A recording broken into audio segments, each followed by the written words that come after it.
নমস্কার, আমি নন্দিনী দত্ত। আমার এখনকার নিবেদন বিশ্বকবি রবীন্দ্রনাথ ঠাকুরের বিখ্যাত কবিতা আফ্রিকা। উদ্ভ্রান্ত সেই আদিম যুগে স্রষ্টা যখন নিজের প্রতি অসন্তোষে নতুন সৃষ্টিকে বারবার করছিলেন বিধ্বস্ত, তার সেই অধৈর্যে ঘন ঘন মাথা নাড়ার দিনে রুদ্র সমুদ্রের বাহু প্রাচী ধরিত্রীর বুকের থেকে ছিনিয়ে নিয়ে এলো তোমাকে আফ্রিকা। বাঁধলে তোমাকে বনস্পতির নিবিড় পাহারায় কৃপণ আলোর অন্তপুরে। সেখানে নিভৃত অবকাশে তুমি সংগ্রহ করছিলে দুর্গমের রহস্য, চিনছিলে জল স্থল আকাশের দুর্বোধ সংকেত।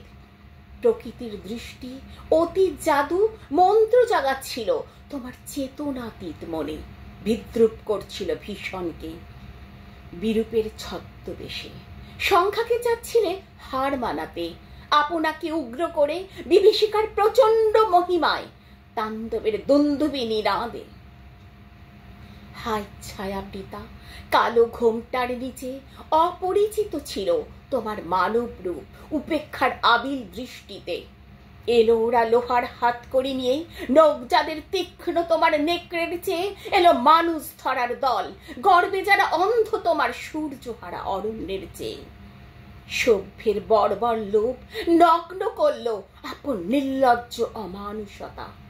তোমার ভাষাহীন ক্রন্দনে বাষ্পাকুল অরণ্য পথে পঙ্কিল হলো ধুলি তোমার রক্তে অশ্রুতে মিশে।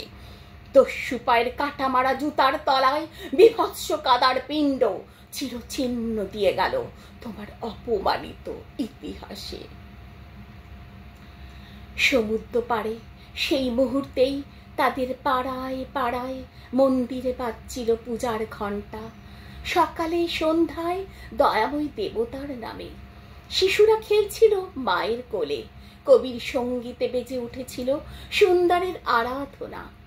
আজ যখন পশ্চিম দিগন্তে প্রদোষকাল ঝঞ্ঝা বাতাসের ঊর্ধ্বশ্বাস, যখন গুপ্ত গহ্বর থেকে পশুরা বেরিয়ে এলো, অশুভ ধ্বনিতে ঘোষণা করলো দিনের অন্তিম কাল। এসো যুগান্তের কবি, আসন্ন সন্ধ্যার শেষ রশ্মিপাতে দাঁড়াও ওই মানহারা মানবীর দ্বারে, বলো ক্ষমা করো।